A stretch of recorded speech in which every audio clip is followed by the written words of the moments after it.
From the very beginning, the iPad was designed to be very powerful, very capable, but also remarkably simple to use. So our goal was to take all the amazing things that you can do with a full-size iPad, but pack them into a product that is so much smaller. And that's what we did with the new iPad mini. One of the things that makes iPads so incredible is that there's almost no end to what you can do with it. So when we decided to make the iPad mini, we wanted to make sure it had all the features that make iPad so magical. We began with a display that has the same resolution as the iPad 2. So all your apps and content look and work the same way. And at 7.9 inches, it's small enough to fit in one hand, but it's still large enough to give you that rich, immersive iPad experience. It has a dual-core A5 chip for fast, fluid performance, both FaceTime and iSight cameras. It gets a full 10 hours of battery life, and it runs more than 275,000 apps made just for iPad. These aren't scaled-up phone apps. These are powerful apps that take full advantage of iPad mini's beautiful display. You can access all your favorite music, movies, and TV shows from the iTunes Store. 1.5 million books on the iBook Store, and over 5,000 magazines and newspapers on Newsstand. And another thing we're really excited about is that iPad mini comes with FaceTime HD.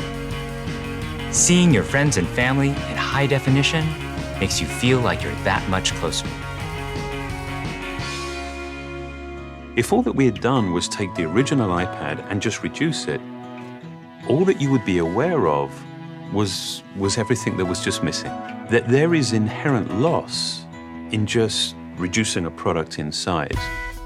And what we did was we went back to the very beginning and we took the time to design a product that was a concentration of, not a reduction of the original. We felt strongly that 7.9 inches was exactly the right display size, but it became clear that we had to reduce the width of the borders so you can still pick it up and easily use it with one hand. We have continued to develop our unibody process. There are essentially two parts to the enclosure, the glass and the aluminium. And that junction where the two parts actually come together is incredibly important. The diamond cut chamfer meets seamlessly with the glass. And I think it's a beautiful detail that further reduces parts and actually makes it more durable. We also designed an entirely new smart cover for the iPad mini. By eliminating the separate aluminium hinge, we now essentially wrap the iPad mini in a single, simple colored material.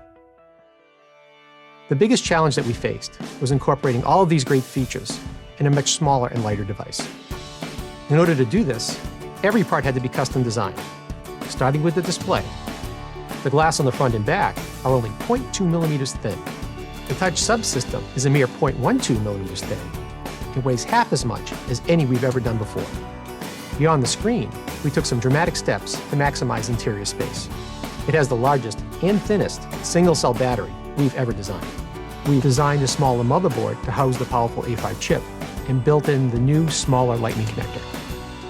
We also redesigned the iSight and FaceTime HD cameras, and they allow you to take amazing photos in HD video. We've been able to build all of this technology into a device that is only 0.68 pounds and 7.2 millimeters thin. All of these efforts combine to make a product that is incredibly thin and light and has absolutely remarkable levels of fit and finish. And I think the result is an extraordinary iPad, one that will be used in so many different places, in so many different ways.